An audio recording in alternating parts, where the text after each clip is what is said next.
కాంగ్రెస్ పరిస్థితి ఎట్లుంది? కాంగ్రెస్ గవర్నమెంట్ ఎట్లుందంటే ఎంతో కొంత డెవలప్మెంట్ కావాలంటే అధికార పార్టీ ఎమ్మెల్యే కావాలి. ఆయన 3 సంవత్సరాలు ఉన్నారండి. 3 సంవత్సరాల్లో ఆయన ఎంత చేయాలో అంత చేశారు. మాకు మైహోం పూజ వాళ్ళ కోసం తీగల వంతనేసాడు కానీ తీగల మధ్య భరించే ప్రజల మధ్య ఐటమ్స్ లంకబిందెలు తీసుకుపోయి ఆయన దగ్గర పెట్టుకున్నాడు. మేము ఎక్కడ అప్పుకెళ్ళినా కూడా నన్ను దొంగలా చూస్తున్నారని ఆయనే చెప్తున్నారు కదా. అడగటమైన ధర్మం. ఈయన 100 కోట్లు తేవక్కర్లేదు కదమ్మా, తెచ్చుకోవాల్సింది 3-4 కోట్లు. సరే, ఇప్పుడు కాంగ్రెస్ వచ్చిన తర్వాత 6 గ్యారెంటీలు ఖచ్చితంగా అమలు చేస్తాము వచ్చిన సంవత్సరంలోనే అని చెప్పారు. ఈ 6 గ్యారెంటీలు ఒక ఎత్తు, రైతు రుణమాఫీ ఒక ఎత్తు. మేము మా ప్రభుత్వం ఉన్నప్పుడు 1,60,000 రేషన్ కార్డులు ఇచ్చినాము. 11 సంవత్సరాల్లో 1,60,000 ఎక్కడ, సంవత్సరంలో ఇచ్చిన 40 లక్షలు ఎక్కడ. వేస్ట్ గవర్నమెంట్ ఈ 2 సంవత్సరాలలో దివాలా తీసే పరిస్థితి వచ్చింది. రేవంత్ రెడ్డి డైనమిక్ మరో రాజశేఖర రెడ్డి గారు తెలంగాణ కాపాడుతున్నారు. కాంగ్రెస్ నిరుద్యోగ బాకీ కార్డ్ అనేసి ఒకటి పోస్టర్ ఆవిష్కరించారు. అంటే మీ ప్రభుత్వం వచ్చిన తర్వాత అసలు మీరు ఎన్ని ఉద్యోగాలు ఇచ్చారు? బాకీ card it's a trap of KTR. HYDRAA గురించి మాట్లాడుకుంటే కాంగ్రెస్ ప్రభుత్వం వచ్చిన వెంటనే హైడ్రా మీద పడుతుంది. అంటే హైడ్రా వల్ల పేద ప్రజలు భయ ఆందోళన చెందలేదు, చెందేటట్టు కేటీఆర్ చేయగలిగాడు. అజారుద్దీన్ గారికి మంత్రి పదవి ఇవ్వడం దీని వెనకాల ఏదైనా కారణం ఉందా? ఒక్క మైనార్టీ సోదరుడికి ఇస్తేనే తెలుగుదేశం వణిగిపోతున్నాను. మాగంటి గోపీనాథ్ గారు చనిపోయిన తర్వాత సునీత గారు ప్రచారం చేస్తుంటే అంటే వాళ్ళ పిల్లల మీద అనవసరంగా కేసులు పెడుతున్నారు.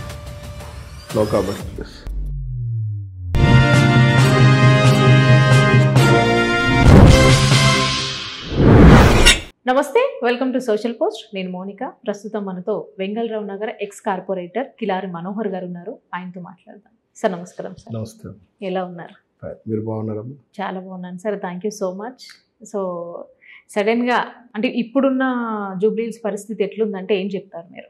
అంటే అందరికీ తెలిసిన విషయమే, జూబ్లీహిల్స్లో కాంగ్రెస్ గెలుస్తుంది. Just we're fighting for the majority.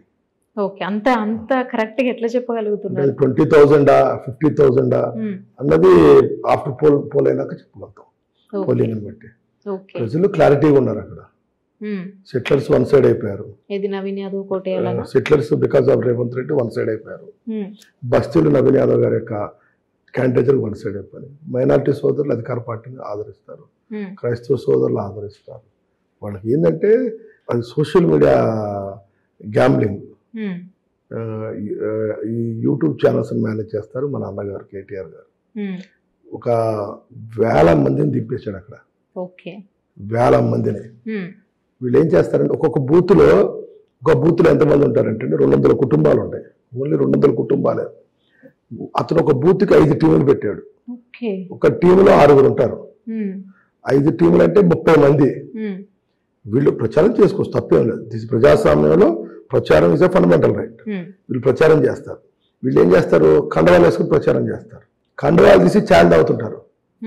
ఛాయలు తాగుతా ఏముందిరా నవీన్ పని అయిపోయిందంట, చేతులు ఎత్తేసాడంట, కాంగ్రెస్ ఎవడో ఓటేసేటాడు అంటే ఆడ వీళ్ళు 5-6 ఉంటారు. ఛాయ్ తాగే 50 మంది ఉంటారు. మౌత్కి ఇన్ఫ్లుయెన్స్ చేయాలనుకుంటారు. ఇక నెక్స్ట్ వీళ్ళు ప్రచారం గిళ్లలోకి వెళ్ళారు, అయిపోయింది కదా, మళ్ళా ఇది ఛాయలు తాగొచ్చి మళ్ళా కండవాలు వేసుకుంటారు. ఉట్టిగా తిరుగుతుంటారు. ఎక్కడ చూసినా టీఆర్ఎస్ ఏముందన్నట్టు కనిపిస్తారు. ఈ 30 మందికి లోకల్ గా 3 కూడా ఉంటారు కలిసి. Total non local. ఇప్పుడు ఒక్క మా డివిజన్కే ఎంతమంది ఉన్నారు? సుధీర్ రెడ్డి ఉన్నాడు, భాస్కర్ రావు ఉన్నాడు, మల్లారెడ్డి ఉన్నాడు, ఎర్రబల్ దయాకర్ రావు ఉన్నాడు, తాత మధు ఉన్నాడు. మొత్తం దిగారు 5గురు. మా వాళ్ళు కూడా వచ్చారు కాంగ్రెస్. ఇంతమంది గ్యాంగులు వచ్చేసారు. కాకపోతే ఈ బై ఎలక్షన్కి ఏంటంటే మా దగ్గర ఛాయ్ దుకాణం వాళ్ళు, హోటల్స్ వాళ్ళు,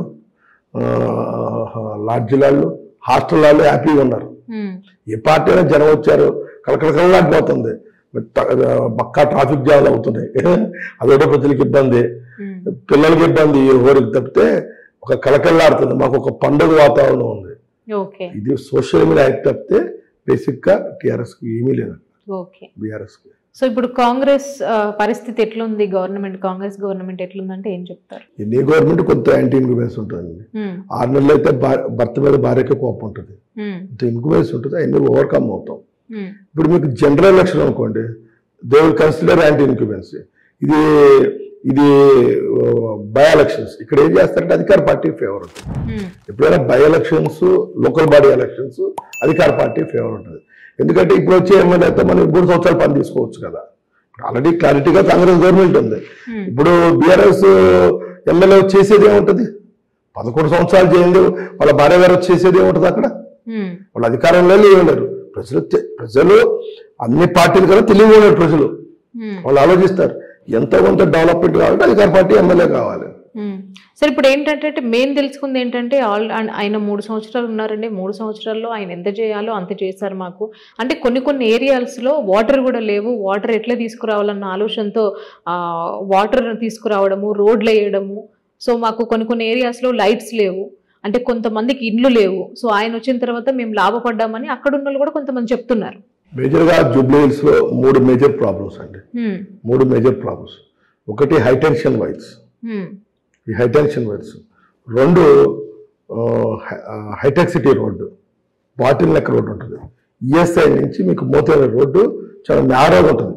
2 చిన్నపిల్లలు కూడా చచ్చిపోయారు. 3వది పొల్యూషన్ వాటర్. ఈ 3 అతను ఫెయిల్యూర్ అయ్యాడు. హైటెన్షన్ వైర్లో ఒక్క తేగ్ కూడా కదిలేదు ఆయన. మీరు ఎలా ఉంటుందంటే, మీరు ఈసారి ప్రశ్న చూపిస్తుంది దగ్గర నుంచి. నిజంగా మనం చదువుకున్న వాళ్ళం దాన్ని చూస్తే ఒళ్ళు గొగ్గురు పిడుస్తుంది. వాళ్ళ ఇళ్లలో 33 kV పిలుస్తుంటాయి. వీళ్ళు పొరపాటున బిల్డింగ్ పక్కన 33 kV అవుతాయి. వీళ్ళు టచ్ అయితే మరమడం మాడిపోతారు. అప్పుడప్పుడు ఈ కాకులు వెళ్ళి మాడిపోతుంటాయి. అట్లా చాలా మందికి యాక్సిడెంట్ జరిగింది. అంటే మనం 2025 రిచెస్ట్ తెలంగాణ జాతిపిత కేసీఆర్ గారు 10 సంవత్సరాలు బాధించారు. ఇక్కడి నుంచి హైటెక్ సిటీ 4.5 కిలోమీటర్లు ఉంటుంది. అక్కడ మైహోం భూజాల కోసం తీగల వంతు వేశాడు, కానీ తీగల మధ్య భరించే ప్రజల మధ్య హైటెన్షన్ వైర్ తీయలేకపోయాడు. ఇది first failure of the MLA గారు. రెండోది వైడనింగ్. 2003లో రోడ్డు వైడనింగ్కి మార్కింగ్ అయింది. అప్పుడు మంత్రి విజయరామరావు గారు ఉండగా ఆయన ఎర్లీ ఎలక్షన్స్ లో ఓడిపోయారు. అది అక్కడితో ఆగిపోయింది. గౌరవ స్వర్గీయ మాగంటి గోపీనాథ్ గారు అసెంబ్లీలో విషయం ప్రస్తావించారు. 11 సంవత్సరాలు అధికార పార్టీలో ఉన్నాడు. ఒక 2 సంవత్సరాలు టీడీపీలో ఉండా, మిగతా ఇక్కడే ఉన్నాడు. ఆ రోడ్ యాక్షన్ బాటిల్ లెక్క చేపిలేకపోయాడు. చిన్న బాటిల్ లెక్క చేపిలేకపోయాడు. మీరు పక్కన చూసుకోండి, కుకటపల్లికి ఇక్కడికి. కుకటపల్లిలో అక్కడ ఎమ్మెల్యే అధికార పార్టీలోకి వెళ్ళిందంటే ఎన్ని రకాల సీసీ రోడ్లు వేసాడో చూడండి. ఇక్కడ మీకు ఇప్పటికీ కూడా మా దగ్గర ఎందుకంటే ఇప్పుడు మా ఆయుర్వేద ఇనానే మా హౌస్, అయితే తాడు రోడ్లలో కూడా గుట్ల పడే ఉండే, ఏమీ లేదు అసలు. డెవలప్మెంటే రాదు అతనికి. ఇంకా ఫైనల్గా మా డివిజన్లో 18 పార్కులు ఉండే. ఒకటి కృష్ణకాంత్ పార్క్ 22 ఎకరాల్లో ఉంది. ఒక డివిజన్లో అది సఫిషియంట్ అనుకుంటా. అయితే మా కళ్యాణ్ నగర్లో ఆ రోజుల్లో నిజాంపూర్లో వాటర్ ట్యాంక్ ఉంది, వాటర్ రిజర్వాయర్ ఉంది. దాని కోర్టులో గెలిచాం, మనకు ల్యాండ్ వచ్చేసింది. వచ్చినప్పుడు దాంట్లో నేను పెద్ద రిజర్వాయర్ కడదాం అనుకుంటున్నాను. మీకు ఐడియా ఉంటుంది, సనత్నగర్ కాన్స్టిట్యున్సీలో చెక్కాలలో వాటర్ ఉండేది కాదు. అప్పుడు అక్కడి మంత్రి గారు ఒక రిజర్వాయర్ కట్టి కంటిన్యూ వాటర్ ఇచ్చాడు. ఈరోజు చెక్కాలలో చక్కగా ప్రజలు జీవిస్తున్నారు. నేను చెప్పాను రిజర్వాయర్ కడదాము, ఒక పెద్ద రిజర్వాయర్ కడితే మొత్తం అన్ని బస్తీలకి కలిసిపోద్ది. ఎందుకంటే ఈ రోజు కూడా బస్తీకి మిడ్ నైట్ వాటర్ వస్తాయి. రోజంతా పనిచేసి వచ్చే లేబరు నైట్ వాటర్ పట్టుకుని ఎప్పుడు పట్టుకోవాలి, ఎప్పుడు లగవాలి. పొల్యూషన్ వాటరే వస్తుంది. ఏమి జరగలేదు. ఒక గిమ్మిక్ ఏంటంటే సంవత్సరంలో 2 సార్లు ఈవెంట్ పెట్టుకుంటాడండి. బతుకమ్మని గిఫ్ట్ ఇస్తాడు, ఇంకోటి రంజాన్ గిఫ్ట్ ఇస్తాడు. 2 గిఫ్ట్లు ఇచ్చి జనంలో బతికేసిండు ఆయన. ఆయన ఒక ఎమ్మెల్యేగా, హ్యాట్రిక్ ఎమ్మెల్యే కన్నా కూడా బెస్ట్ ఈవెంట్ మేనేజర్ ఎమ్మెల్యే అని వచ్చాయి. అంటే ఇప్పుడు కాంగ్రెస్ వచ్చిన తర్వాత కూడా బతుకమ్మ వచ్చింది, మరి బతుకమ్మకి ఎలాంటి చీరలు కానివ్వండి, ఎలాంటి గిఫ్ట్లు కానీ ఇవ్వలేదు కదా. నేను చెప్పేది ఎమ్మెల్యే గారు చేసుకుంటారు. ఇప్పుడు ఈసారి సరే ఇంతకు ముందు కేసీఆర్ ప్రభుత్వం ఉన్నప్పుడు కూడా బతుకమ్మకు చీరలు వచ్చాయి. అంటే ఎమ్మెల్యే సంగతి పక్కన పెడితే బతుకమ్మకు చీరలు వచ్చాయి. మరి గవర్నమెంట్ వచ్చిన తర్వాత ఎందుకు ఇవ్వలేకపోయింది? అంటే మీకు తెలిసి గవర్నమెంట్, ఆ గవర్నమెంట్ ఆడంబరం గవర్నమెంట్, ఓట్ బ్యాంక్ నే క్రియేట్ చేసుకుంది. ఇప్పుడున్న గవర్నమెంట్ ఏ చేసినా కన్సాలిడేట్ కాదు. మీరు భారతదేశ చరిత్రలోనే రేవంత్ రెడ్డి గారు చేసిన రైతు రుణమాఫీ ఒక చరిత్ర. ఇన్ని గవర్నమెంట్లు ఉన్నాయి, ఇన్ని కేంద్ర ప్రభుత్వాలు ఉన్నాయి, ఇన్ని సార్లు అన్ని రాష్ట్ర ప్రభుత్వాలు ఉన్నాయి, అన్ని రిచ్ స్టేట్లు ఉన్నాయి. Nobody cannot do a dare. ఒక్క రేవంత్ రెడ్డి చేశాడు. అది పర్మనెంట్ అండి. అది ఒక రైతునే మీరు చూస్తుంటారు, వాళ్ళు కాషాయం వేసుకుంటారు, ఒకళ్ళు పింక్ వేసుకుంటారు, మేము గ్రీన్ వేసుకుంటాం. ఎందుకు? రైతుల మీద గౌరవంతో. భారతదేశ చరిత్రలోనే డబుల్ బెడ్రూమ్ ఇల్లు ఇచ్చిన చరిత్ర ఉందా? ఎన్ని ఇచ్చారమ్మా? ఎన్ని ఇచ్చాడు? సార్ నేను ఏమంటాను అంటే అట్లీస్ట్ ఒక్కరికి ఇచ్చినా కూడా 1,00,000 డబుల్ బెడ్రూమ్ కట్టాడు 10 ఏళ్లలో. అక్కడ నారా చంద్రబాబు నాయుడు గారు 23 లక్షలు కట్టాడు. దాన్ని డబుల్ బెడ్రూమ్ అంటారు, దీని అంటే డబుల్ బెడ్రూమ్ అని. ఇక్కడ డబుల్ బెడ్రూమ్ అంటే ఏంది? 1,00,000 ఇళ్ళు 2 సంవత్సరాలు కట్టాలి. అక్కడ నారా చంద్రబాబు 23 లక్షలు కట్టారు అక్కడ. ఏదో ఒక 5 సంవత్సరాల్లో, మన 10 సంవత్సరాలు ఉన్నాం.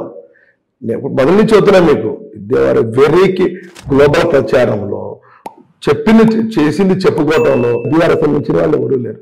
చేసేది ఇంత, చెప్పుకునేది కొండంత అనమాట. ఎక్కడ ఏం చేసింది లేదు. ఎక్కడ ఊరు బయట ఇవ్వటం, ఎవరు వెళ్తారు ఇక్కడి నుంచి ఊరు బయట? చెప్పమ్మా. చిన్న చిన్న జీతగాలు అక్కడికి వెళ్ళి ఏం చేసుకోవాలి? అక్కడికి సభ్యులు కులాలందరికీ అక్కడ కోట్లు ఇచ్చారు. మళ్ళీ ఇప్పటికీ 10 సంవత్సరాల తర్వాత నేను బీఆర్ఎస్ కార్పొరేటర్ ఉన్నప్పుడు రాసిన వాళ్ళకి నేను కార్పొరేటర్ గా దిగిపోయి ఓడిపోయి నాక మంది ఇచ్చారు. వాళ్ళకి ఎంతమందికి ఇచ్చారు? నేను 1500 మంది వేస్తే 150 మందికి ఇచ్చారు. ఆ రోజు అఫీషియల్లో ఉన్నదా రికార్డుగా నాదే రికార్డు ఉంటుంది. అక్కడ 1500 మందికి ఇస్తే మిగతా వచ్చి ఏదో అడుగుతున్నారు. ఇప్పుడు రేవంత్ రెడ్డి గారు 4,000 ఇస్తానని చెప్పారు మాకు. ఇప్పుడు నిమ్స్ మీద ల్యాండ్ ఉందమ్మా. నిజంగానే నీకు ప్రజల మీద ఇంట్రెస్ట్ ఉంటే నిమ్స్ మీద ల్యాండ్ ఉంది. వాళ్ళతో నేను నెగోషియేట్ అప్పటికే వాళ్ళు బయట ఎక్కడైనా ల్యాండ్ ఇవ్వమన్నాడు. వాళ్ళ ల్యాండ్ డబుల్ బెడ్రూమ్ మనకి ఇస్తా అన్నారు. ఆ ల్యాండ్ అంతా తీసుకుని మనం కట్టుకుని నిమ్స్ మీదకి, సపోజ్ ఇక్కడ ఎక్స్పెన్సివ్ కాబట్టి మనం 5 ఎకరాలు తీసుకుంటే అలా 10 ఎకరాలు వస్తుంది బయటకు వెళ్తే. బోల్డ్ తెలంగాణ అంతా వ్యాస్ట్ ల్యాండే కదా, సెంట్రల్ గవర్నమెంట్తో కరస్పాండెంట్ చేసే విధానం లేదు, ఏమీ లేదు. అందాకేందుకు మా కాంగ్రెస్ గవర్నమెంట్ వచ్చింది. ఏ రోజన్నా ఈ దివంగత ఎమ్మెల్యే గారు ఒక్క రోజన్నా రేవంత్ రెడ్డి గారిని కలిశారా? ముఖ్యమంత్రి గారు నాకు ఫండ్ కావాలని ఒక పని చేయగలిగారా? ఒక భారీ ప్రాజెక్ట్ ఉంది ఆయన దగ్గర, ఏమీ లేదు. ఒక లాంగ్ విజన్ లేదు, షార్ట్ విజన్ లేదు. అంటే ఇప్పుడు గవర్నమెంట్ వచ్చిన వెంటనే మన సీఎం గారు మా దగ్గర దివాళీ తీసే పరిస్థితి అయింది, అసలు డబ్బులే లేవు, లంక బిందెలు తీసుకుపోయి ఆయన దగ్గర పెట్టుకున్నాడు, మేము ఎక్కడ అప్పుకెళ్ళినా కూడా నన్ను దొంగలా చూస్తున్నారని ఆయనే చెప్తున్నారు కదా. ఇప్పుడు మనం పిల్లలు అడుగుతుంటారమ్మా, అయ్యగాలు కావాలంటే టైటిల్ మీద బాబా అని చెప్తాం, బాబా ఈజీగా చెబుతాం. ఆయన తండ్రిలు అంటాడు రాష్ట్రానికి. ఒక ముఖ్యమంత్రి అంటే ముఖ్యమంత్రి పెట్టే తండ్రిలు అంటాడు, వీళ్ళు తమ్ముళ్ళు అంటాడు. అడగటమే ధర్మం. ఈయన 100 కోట్లు తేవక్కర్లేదు కదమ్మా, తెచ్చుకోవాల్సింది 3-4 కోట్లు లేదా 5 కోట్లు, అవి తెచ్చుకోవచ్చు కదా. ఎక్కడ మనకు కదిలితే కదా, ఎక్కడికన్నా మన డెవలప్మెంట్ వస్తే కదా. మనకు అధికారం కావాలి, ప్రత్యర్థులను హింసించాలి, పోలీస్ శాఖను గుప్పిట్లో పెట్టుకోవాలి, ఎక్కడ ఉంటే ఆడ కబ్జాలు చేయాలి, ఇంతే. తప్పితే మనకు వేరే దాస లేదు. ఎవడన్నా సెకండ్ క్యాడర్ ఉంటే వాళ్ళు పీక్కు తినాలి. ఈ రోజు ఎందుకు టీఆర్ఎస్ విలువలాడుతుంది? సెకండ్ క్యాడర్ ఎక్కడ బతుకునిచ్చారు? బలమైన నాయకత్వం ఎందుకు వెళ్ళిపోయింది టీఆర్ఎస్ గురించి? ఓన్లీ దీని ఎమ్మెల్యే గారి వల్లే. ఓకే సార్, ఇప్పుడు కాంగ్రెస్ వచ్చిన తర్వాత 6 గ్యారంటీలు ఖచ్చితంగా అమలు చేస్తాము వచ్చిన సంవత్సరంలోనే అని చెప్పారు. అమలు చేస్తారా? అంటే మీరు చూస్తుంటారు, ఈ 6 గ్యారంటీలు ఒక ఎత్తు, రైతు రుణమాఫీ ఒక ఎత్తు. రైతు రుణమాఫీకి 20,000 కోట్లు ఖర్చు పెట్టారు. ఓకే, ఎందుకంటే రైతుల రుణమాఫీతో పాటు అందులో ఇంకా 5 గ్యారంటీలు ఉన్నాయి కదా. రైతు రుణమాఫీకే బడ్జెట్ ఇచ్చాం, మేజర్ ఇంపార్టెన్స్ దానికి ఇచ్చారు. నియామకాలు జరుగుతూనే ఉన్నాయి, మీకు తెలుసు. వచ్చే సంవత్సరంలోనే ముఖ్యమంత్రి గారు చేశారు. ఇక మిగతా కూడా ఫేజ్ వైజ్ చేస్తారు. కొన్ని ఇప్పుడు ఏంటంటే అప్పులు కుప్పైపోయింది రాష్ట్రం. వాళ్ళు వడ్డీ కట్టడానికే మనకు ఎంత అవుతుందో మీకు తెలుసు. ఎవరికైనా గవర్నమెంట్ వచ్చేది ఆర్థిక పరిస్థితి అర్థమైంది. అసలు మేము మళ్ళీ ఈ 6 గ్యారంటీలు చేసే మళ్ళీ ఎలక్షన్లో ఓటు అడుగుతాం, దాంట్లో no doubt about the people. Okay, ఇప్పటి వరకు ఎన్ని అమలు చేశారంటే ఏం చెప్తారు సార్? ఇప్పుడు ఉన్నంత చేశాం కదా. అంటే ఇప్పుడు ఒకటి అంటే ఇప్పుడు బీఆర్ఎస్ వాళ్ళు అంటుంది ఏంటంటే ఒక్క ఫ్రీ బస్సు తప్ప ఏ చేసింది ఏం లేదు, జస్ట్ వాళ్ళు ప్రచారంకే ఏ మొహం పెట్టుకొని వీళ్ళు జూబ్లీహిల్స్ లో ఓట్లు అడగడానికి వస్తున్నారు అనేసి బీఆర్ఎస్ నాయకులు అంటున్నారు. 6 గ్యారెంటీలు ఒక ఎత్తు, రైతు రుణమాఫీ ఒక ఎత్తు అమ్మా. ఇప్పుడు మీకు రైతు రుణమాఫీ ఆపట్లేదు, రైతు బంధు ఆపట్లేదు, రైతులకు ప్రాధాన్యత ఇస్తున్నారు గవర్నమెంట్ ప్రభుత్వం. సార్ ఆ రైతు బంధు కూడా అంటే ఎక్కువగా రావట్లేవు, కొన్ని ప్రతి ఒక్క సెంటుకే వేశారు డబ్బులు. మీకు రావాలి ఇవన్నీ వీళ్ళు గ్లోబల్ ప్రచారం. రైతు గారు ఎవరికో పంచి కట్టిస్తారు, వాళ్ళే టీఆర్ఎస్ వాళ్ళు కట్టించి మాట్లాడిస్తారు.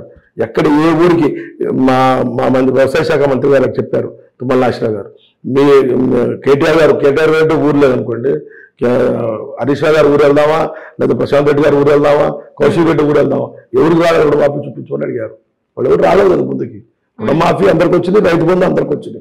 అంటే ఇప్పుడు మీరు ఇచ్చినటువంటి 6 గ్యారంటీల్లో ఈ రైతు రుణమాఫీ ఏదైతే పక్కన పెడితే ఈ మిగతా గ్యారంటీల్లో ఇప్పుడు మీరే అన్నారు పెళ్ళైన వాళ్ళకి తులం బంగారం పెడతామని, అది అమలు చేశారా సార్? ఇంకా చేయలేదమ్మా.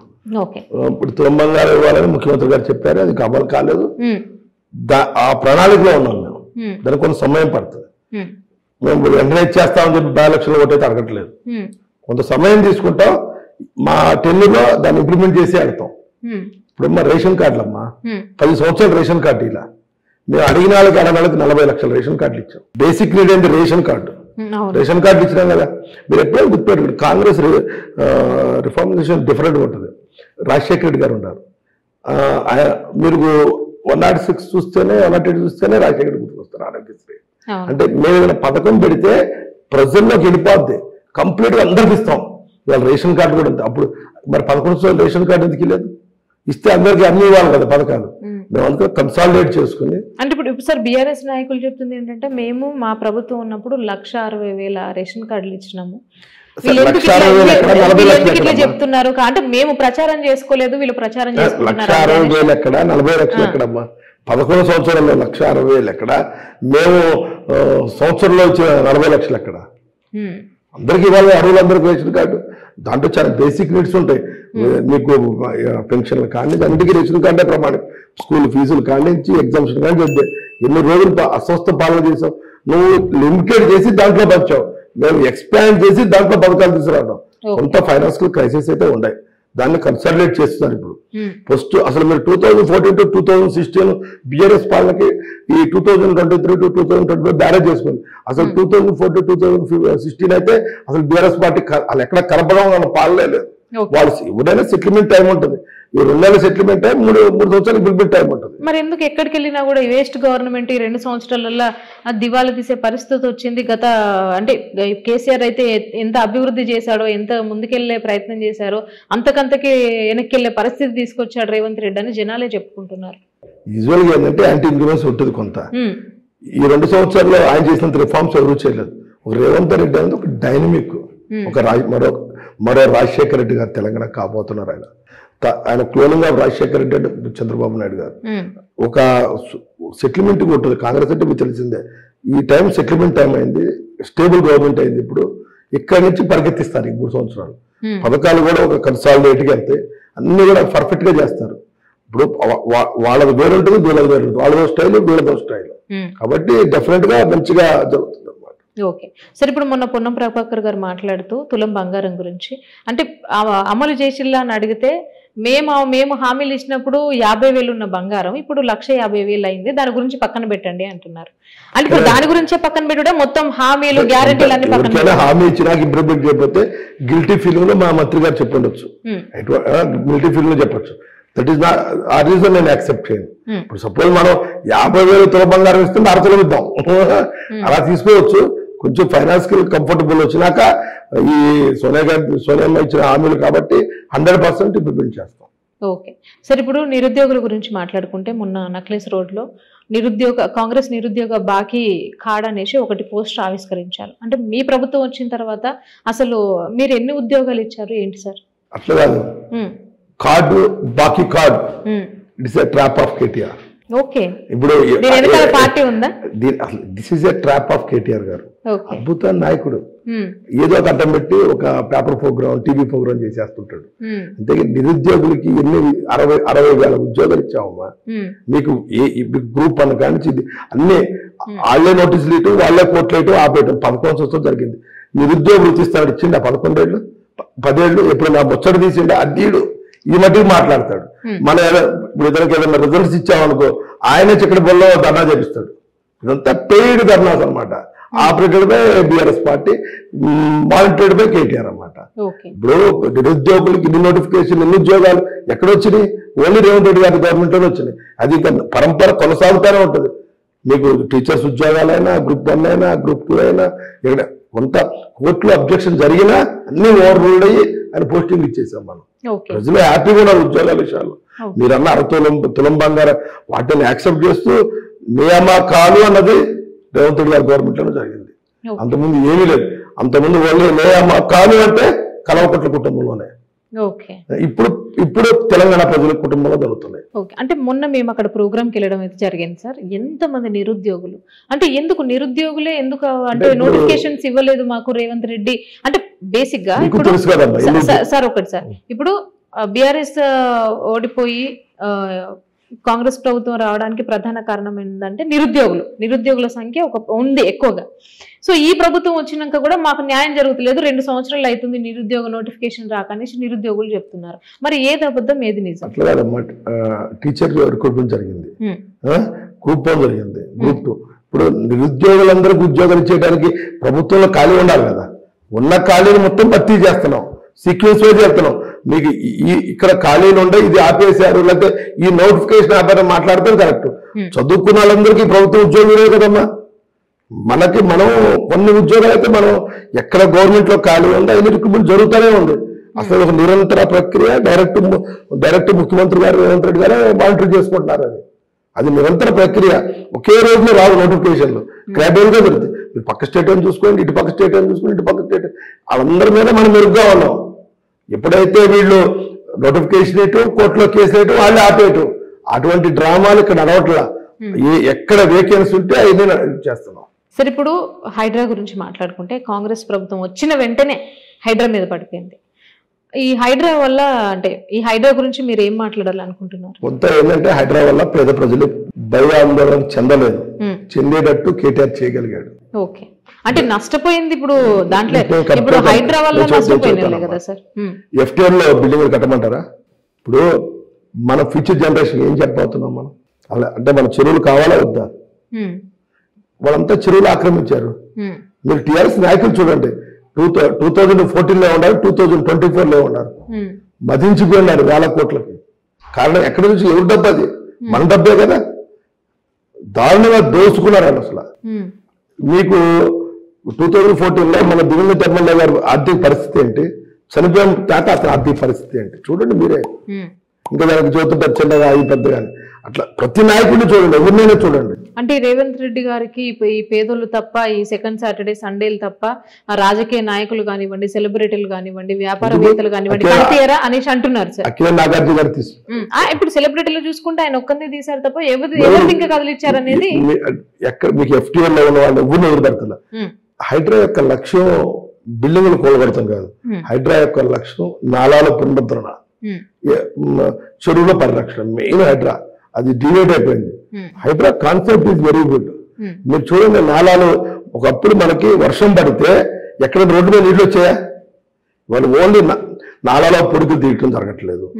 నాలాలో ఒకప్పుడు మా రమత్ నాల 2 తాటి చెట్లు లోతుండేది, ఇప్పుడు 1/2 తాటి చెట్టు లోతుకు వచ్చేసింది.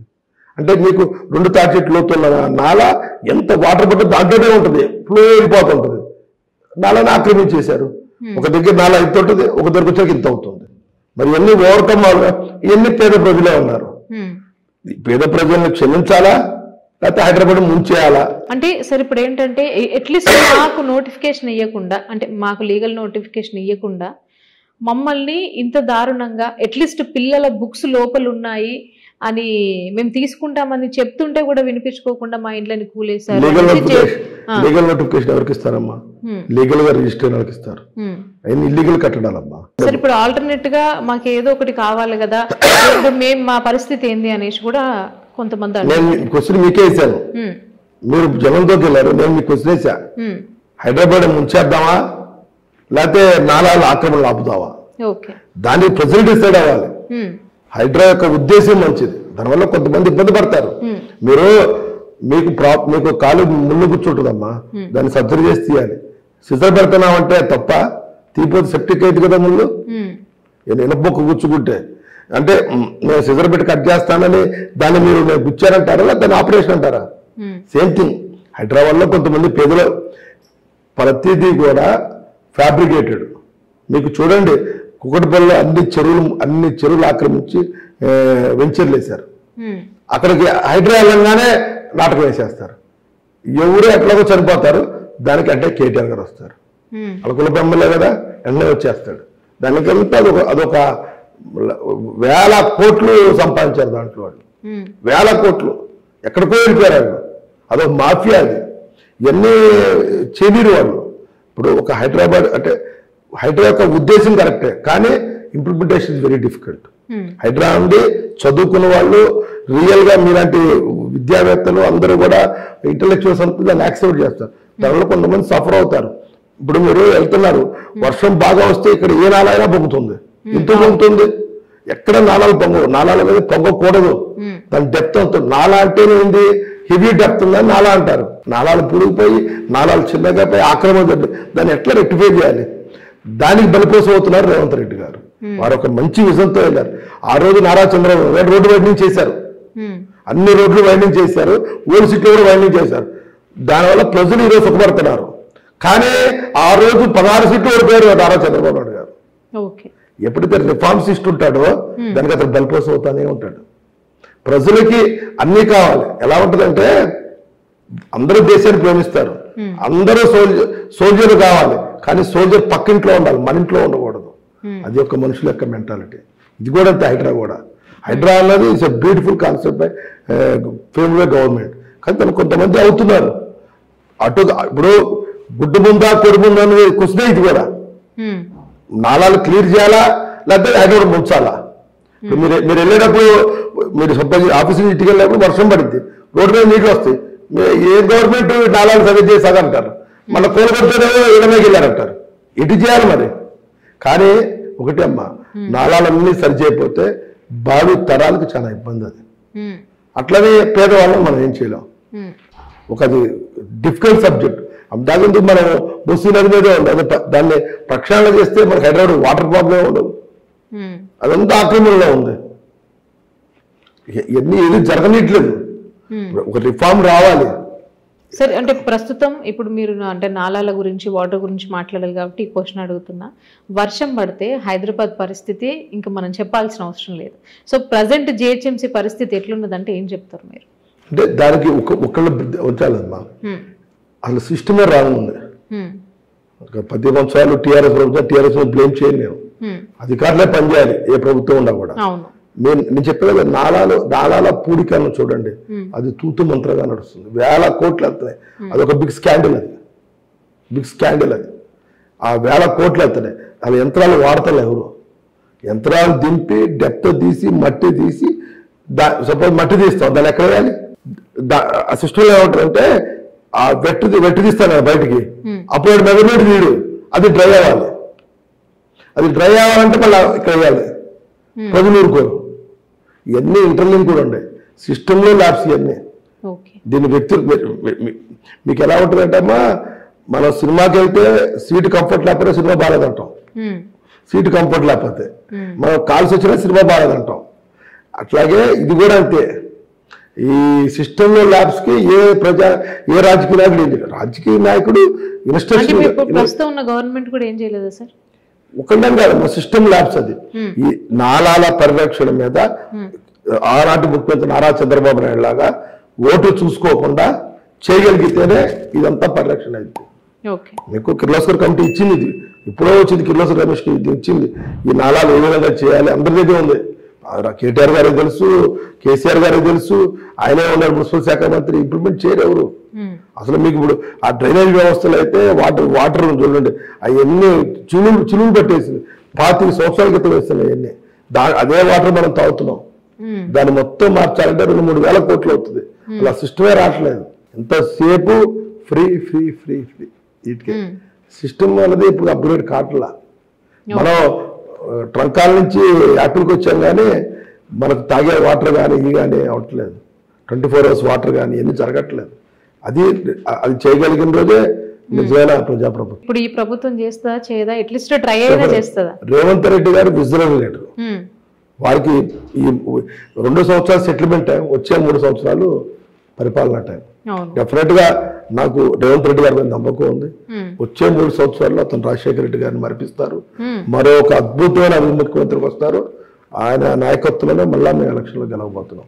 రాబోయే రోజుల్లో రాజశేఖర్ గారిని రాజశేఖర రెడ్డి దాటి అవుతాడు అతను. Very dynamic leader Revanth Reddy గారు. ఈరోజు రేవంత్ రెడ్డి గారికి ఉన్నంత ప్రజాబలం తెలంగాణలో పర్యాయ నాయకుడికి లేదు. సరే ఇప్పుడు బీసీ రిజర్వేషన్ గురించి మాట్లాడుకుంటే గత ప్రభుత్వంలో కేసీఆర్ బీసీలకు అన్యాయం చేసిండు, మా ప్రభుత్వం వస్తే బీసీలకు ఖచ్చితంగా న్యాయం చేస్తానని రేవంత్ రెడ్డి గారు అన్నారు. ఇప్పుడు బీసీ రిజర్వేషన్ అవుతుందా సార్? 42% అమలు చేస్తారా? ఒక లీడర్గా రేవంత్ రెడ్డి గారు ఎప్పుడైతే 42% అడాప్ట్ చేసుకున్నాడో ఫస్ట్ ఈజ్ ఇంప్లిమెంటెడ్. మీరు అన్ని పార్టీలు చూడండి, ఫస్ట్ పార్టీలు ఇంప్లిమెంట్ చేయాలి.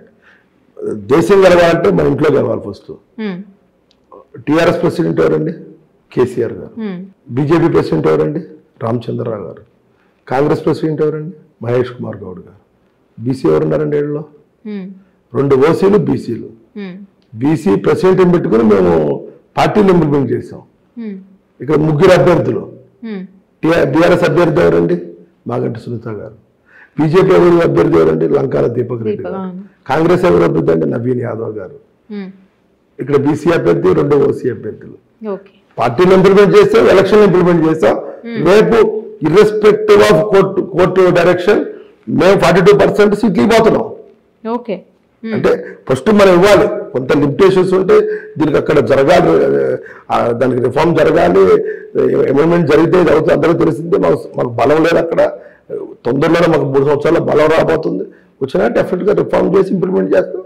ఏ కోర్టు పర్మిట్ చేస్తే దాని వల్ల ఇంప్లిమెంట్ చేసేస్తాం. ఒక దృఢమైన దృక్పథంతో 42% రిజర్వేషన్ ఇంప్లిమెంట్ చేయాలని రేవంత్ రెడ్డి అన్నారు. సంకల్పం బలం ఉంటే పని ఆటోమేటిక్గా అయిపోద్ది. అట్లాగే అజారుద్దీన్ గారికి మంత్రి పదవి ఇవ్వడం దీని వెనకాల ఏదైనా కారణం ఉందా, లేకపోతే అంటే ఇన్ని ఇప్పుడు ఈ ప్రభుత్వం వచ్చి 2 సంవత్సరాలు అవుతున్నా కూడా ఇప్పుడే ఎందుకు ఇచ్చారు ఎలక్షన్? కేవలం ఆయనకు ముస్లింస్ ఓట్లు కావాలి కాబట్టే అజారుద్దీన్ గారికి రేవంత్ రెడ్డి గారు మంత్రి పదవి ఇచ్చారు అనేది అంటున్నారు. ఇప్పుడు అజారుద్దీన్ గారు మంత్రి పదవి ఇస్తేనే ముస్లింస్ ఓట్లు వేస్తారంటే అని కేటీఆర్ గారు ఎంత దారుణం అది. అంటే ముస్లింలు అంత ఈజీగా ఉన్నారు వాళ్ళకి. అంటే మంత్రి పదవి ఇస్తే అది వేసేస్తారా? అది రాంగ్. ఇప్పుడు రేవంత్ రెడ్డి గారు ముఖ్యమంత్రి, రెడ్లందరూ వేరు కదా ఓట్లు, ఒకటే పార్టీకి 1 సైడ్. చాలా మంది అట్టున్నారు. అట్లా ఉండదు.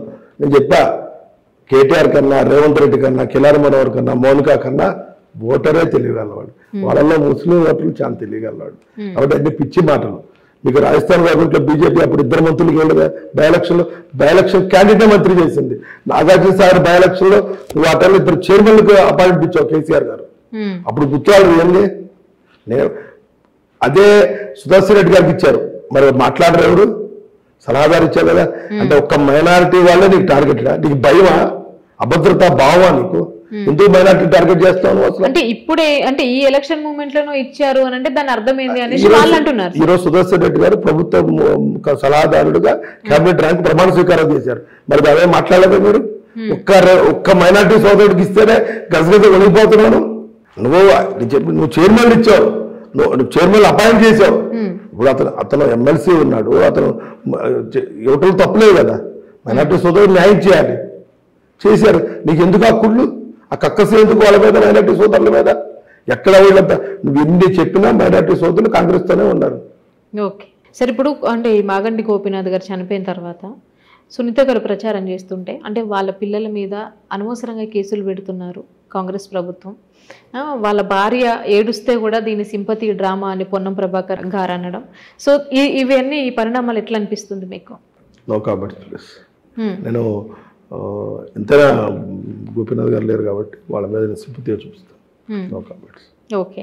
అంటే కొన్ని ప్రచారాలలో నవీన్ యాదవ్ గారు అంటే ఈ ప్రాంతం నాది, ప్రజలు నా వాళ్ళు, దుష్ప్రచారం చేస్తే గల్లీ కూడా దాటరు అనేసి వార్నింగ్లు ఇవ్వడం జరుగుతుంది. తెలంగాణ ప్రజల యొక్క మాట కటువ, మనసు వెన్న.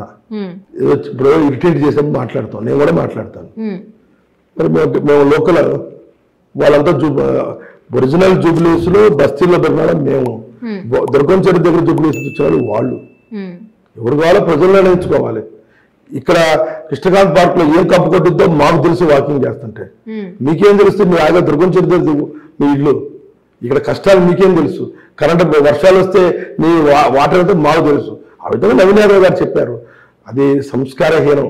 ఒక చదువుకున్న పిల్లల్ని రౌడీ అని చెప్పటం, ఇవన్నీ కూడా కేటీఆర్ గారి విజ్ఞతకే వదిలేస్తున్నాం. నవీన్ యాదవ్ ఏ విధంగా రౌడీ అవుతాడండి? బీఆర్ చదువుకున్న పిల్లవాడు బోనాలు అట్రాసం చేస్తే రౌడీయా? కాదు కదా. తావతో అడ్వాన్స్ చేస్తే రౌడీయా? సార్ ఇప్పుడు మొన్న మన నవీన్ యాదవ్ గారి బ్రదర్ మీద కూడా కొంతమంది ట్రాన్స్జెండర్స్ మమ్మల్ని బెదిరించి డబ్బులు అడుగుతున్నారని ఒక వీడియో అయితే చాలా వైరల్ అయింది. అది అసలు ట్రాన్స్జెండర్ బెదిరించారని డబ్బులు అడుగుతారమ్మా? అసలు వాళ్ళు బెదురుతారా? మీరు చూసుంటారు, మీరు గుణప్రవేశం చేశారా? వాళ్ళు బెదిరే టైపా? ఎన్ని పెయిడ్ అమ్మా. మీరు చూసుంటారు, ఈ మధ్య సీఎం గారికి సన్మానం చేశారు ఇసోగూడలో. 76 లక్షలకు కొట్టేశాడు నవీన్ యాదవ్ అని ట్రోలింగ్ చేశారు. అసలు ఆ ప్రోగ్రామ్ పెట్టింది ఎవరు? 24 క్రాఫ్ట్స్ వాళ్ళు, వాళ్ళ అనిల్ కుమార్ గారు. దానికి నవీన్ యాదవ్ సంబంధం లేదు. వాళ్ళ డిమాండ్ కోసం పెట్టారు, మాకు ఇంత రావట్లేదు మా కార్మికులు కానీ. దాన్ని డైవర్ట్ చేసి నవీన్ యాదవ్ కట్టారు. ఎన్ని పెయిడ్, దేని ఏ విధంగా మార్చగలరు? ఒక అపర కుబేరుడైన కేటీఆర్ గారి టక్కు టమారా విద్యలు అన్నీ. ఓకే సార్, మొన్న సీఎం గారి పాదయాత్రకి అంటే ఇక రోడ్ షోకి మంచి స్పందన వచ్చింది. Excellent, extraordinary. సో ఎట్లా అనిపించింది మీకు? అద్భుతం. నేను చెప్పాను, రేవంత్ రెడ్డికి ఉన్నంత ప్రజాబలం కేసీఆర్ గారికి ఎక్కువగా ఒక రేవంత్ రెడ్డి గారే. అంటే సోషల్ మీడియాలో ఎక్కువగా అంటే కేటీఆర్ గారికి వచ్చినటువంటి జనము రేవంత్ రెడ్డి గారికి ఎందుకు రాలేదు అనేది ఒక ట్రోల్ అయితే నడిచింది సార్, నిజమేనా? నేను చెప్పాను కదా, సోషల్ మీడియా మొత్తం మా కేటీఆర్ సార్ చేతిలో ఉంటాయి. ఓకే, సోషల్ మీడియా ఉంటుంది, జనాలు ఉండరు కదా సార్. మీరు ప్రాక్టికల్ గా చూడండి, ఫీల్డ్ లోకి వచ్చి ఆయన వచ్చినా ఈయన వచ్చినా any road show maximum capacity 6 నుంచి 7,000 అమ్మా. ఎక్కడ 1,00,000 మంది పట్టరు. వీళ్ళు పెట్టే కార్నర్ మీటింగ్స్ అంటారు రోడ్ షోలో. వీళ్ళు బహిరంగ సభలో పెడతలేదు. ఒక సభలో జనం రాలండి. మీరు మా అన్ని ఇరుకు ఏరియాలు, మీరు ఎక్కడ మీరు రమ్మద్దార్లో చూసినా బోరబంటలో చూసినా మొత్తం ప్యాక్ అయినా కూడా 6,000 దాటరు. టోటల్ ప్యాక్ అయి మనుషులు తొక్కుకుంటే 6,000 అవుతారు. మీ ట్రోలింగ్ ఏమైంది? 6,000 మంది వచ్చారంటారు. అసలు కెపాసిటీ 6,000. ఆయన 10,000 రారు, ఈయనకి 10,000 రారు. 6 నుంచి 7,000 టోటల్ ప్యాక్ అయిపోయింది. ఆడ 2-3 అవర్స్ ట్రోలింగ్ నరకమే. అది పాప ట్రోలింగ్ చేసే వాళ్ళకి మినిమం నాలెడ్జ్ ఉండాలి. సీఎం గారి సభకి 5-6,000 మంది వచ్చారు. రేవంత్ రెడ్డి గారు కేటీఆర్ గారి సభ 10,000 మంది వచ్చారు. వీళ్ళు పెట్టిన ఏ కారణం పెట్టినా 10,000 కెపాసిటీ పట్టదు. సరే, ఇంకోటి ఏంటంటే ఇదే రేవంత్ రెడ్డి గారు బయటకు వచ్చిన సందర్భంలో రోడ్ షోలో కొన్ని మాటలు మాట్లాడడం జరిగింది. టీఆర్ఎస్ కోటేస్తే వాళ్ళు సన్నబియ్యం ఇవ్వరు, బీఆర్ఎస్ కోటేస్తే సునీత కోటేస్తే వాళ్ళు ఫ్రీ కరెంట్ ఇవ్వరు, పింఛన్ ఇవ్వరు, సో ఫ్రీ బస్సులు ఇవ్వరు, రేషన్ కార్డులు ఇవ్వరు, సన్న బియ్యం ఇవ్వరు అనేసి చెప్తున్నారు. సరే, ఇప్పుడు వాళ్ళు ఏమంటున్నారు అంటే ఒక సీఎం గారే ఈ విధంగా మాట్లాడితే అంటే జనాలని మాకు ఓటు వేయకుంటే మీకు ఇవన్నీ కట్ చేస్తాము అనే విధంగా మాట్లాడుతున్నారు అనేది ప్రతిపక్ష పార్టీలు అంటున్నాయి. ఇట్స్ ఎ గుడ్ క్వశ్చన్ అమ్మా. ఓ పక్కన చదువుతున్నాడు. ఫస్ట్ రోజు చెప్పారు కేటీఆర్ గారు, మీరు సునీతమ్మని గెలిపిస్తే 300 రోజుల్లో మన గవర్నమెంట్ వస్తున్నారు. ఇప్పుడు 500 రోజుల్లో మన గవర్నమెంట్ వస్తా అంటున్నారు. అసలు ఇక్కడ జూబ్లీస్ ఎలక్షన్ కి తెలంగాణ జనరల్ ఎలక్షన్ సంబంధమే లేదు. It's a survival game of TRS అండి జూబ్లీస్ ఎలక్షన్. వాళ్ళకి do or die match. Australia మీద మనం మహిళలు ఎట్లా ఆడారో ఆ విధంగా ఆడాలనుకుంటారు మన వాళ్ళు కూడా. అది కష్టం వాళ్ళతో. వాళ్ళ దగ్గర జెమిమా రోట్రిక్స్ లేదు, వీళ్ళు ఆడలేరు. 2, సీఎం గారు చెప్పింది ఏంటంటే, మీరు మీ ప్రజాప్రభుత్వాన్ని కానీ మీరు కోల్పోతే నేను ఇస్తున్న సన్న బియ్యం అన్ని టీఆర్ఎస్ వస్తే సన్న బియ్యం ఇవ్వదు, టీఆర్ఎస్ వస్తే ఉచిత బస్సు ఇవ్వదు, టీఆర్ఎస్ వస్తే ఫ్రీ కరెంట్ ఇవ్వదు. అది చెప్పిన దాన్ని వాళ్ళకు వక్రించుకుంటారనమాట. అంతే కదమ్మా, మా గవర్నమెంట్ ఉంటేనే ఎన్ని ఇవ్వగలుగుతాం. ఇప్పుడు అతను చెబుతున్నాడు ఈ గవర్నమెంట్ వస్తే ఫస్ట్ 100 రోజుల్లో బాగుపడతా అన్నాడు, తర్వాత 300 రోజులు, ఇప్పుడు 500 రోజులకు వచ్చాడు, తర్వాత ఏమంటాడు 500 సంవత్సరాలు అంటాడు. అన్నీ కామన్ అన్నమాట. అతను magic is a magic in the social media, is a master mind in the social media. Okay, so final గా జూబ్లీహిల్స్ ప్రజలకు ఏం చెప్పాలనుకుంటున్నారు మీరు? మనలో వాడు, మనతో పెరిగిన వాడు, మనతో మమేకమైన వాడు నా తమ్ముడు నవీన్ యాదవ్ని గెలిపించండి. మనం జూబ్లీహిల్స్ని అభివృద్ధి పదంలో చేసి మన ముఖ్యమంత్రి రేవంత్ రెడ్డి గారి కుడిభుజాన్ని ఇచ్చి అభివృద్ధిలో మనం పాటిద్దాం. మీ అందరికీ, నా డివిజన్ ప్రజలకి నేనే అండగా ఉంటానని మాటిస్తూ జై Congress. Thank you so much sir. మీ కాంగ్రెస్ ప్రచారంలో బిజీగా ఉన్నా కూడా అడిగిన వెంటనే ఇంటర్వ్యూ ఇచ్చారు. Thank you so much.